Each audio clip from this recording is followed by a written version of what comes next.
Hello everyone! Welcome to my mini vlog. At ngayon, itutur ko po kayo nung nanganak ako dito sa Japan.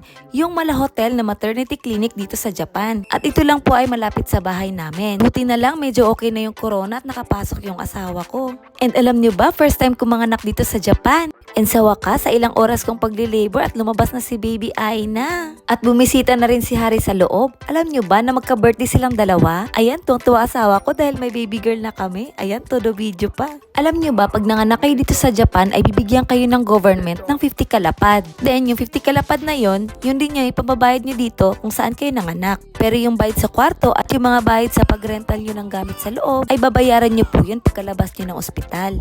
At dahil kakapanganak ko pa lang yan, si baby ay sa nurse station muna at ang mga nurse muna mag-aalaga sa kanya. At ito pala yung dinner ko sa kwarto dinala. Ang sarap ng mga foods para ka rin nag-onsen or nag-travel. Alam niyo bang famous pala tong maternity clinic dito sa lugar namin? Kasi yung mga pagkain parang hotel style. At ito pala yung napili naming kwarto, ang laki. At saka yung bed namin queen size and may TV and may nurse call na rin na malapit sa bed. Then may shower na din kung saan kayo maliligo. Tapos meron siyang CR sa loob. Alam niyo po ba, yung before the month ako nanganak, binigyan ako ng papel. Then nakalista doon yung mga kwarto na kung saan mo gustong magstay after mo manganak. Grabe yung mga kwarto dito.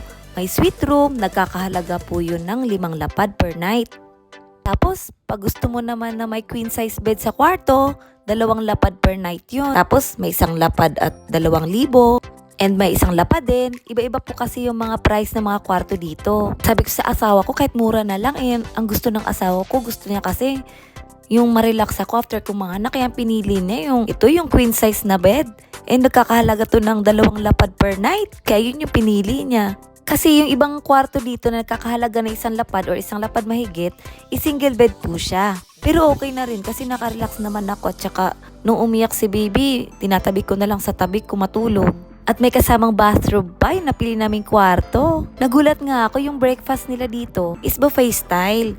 Yung mga nakasama kong nanganak, dyan kami kakain sa baba at nagkukwentuhan pa kami habang kumakain. Yung morning and dinner po dyan is sa baba kami kumakain. Then yung lunch, sa kwarto lang hinahatid sa amin yung pagkain namin. Pag nag-dinner kami or kakain kami sa baba, iniiwan namin yung baby namin sa nurse station. Then kukunin ulit namin after namin kumain at dadalhin namin sa kwarto namin. Alam nyo ba, yung pagkain namin dyan araw-araw is ganyan nga, ang dami. Ang daming pagkain, parang hotel style talaga, ang sarap. At wala pang lumabas na gatas sa dede ko niyan. Kaya iyak na iyak si baby. Pag umiiyak siya, every hour talaga. Tapos nag-nurse call na lang ako para humingi ng gatas. And the next day niyan, may foot massage pa ako at may nag-head massage pa sa akin. 4 days lang ako dyan at yung pang 5 days lumabas na ako. And nung last day ko dyan, may celebration po sila. Yung celebration dinner, nakasama yung asawa mo. At ang food namin yan ay Italian food. Parang nasa Italian restaurant nga kami habang kumakain. Tsaka yung mga foods nila, ang sasarap. And hanggang dito na lang mga ka-explorer. Thank you for watching. Bye! Arigatou gozaimasu!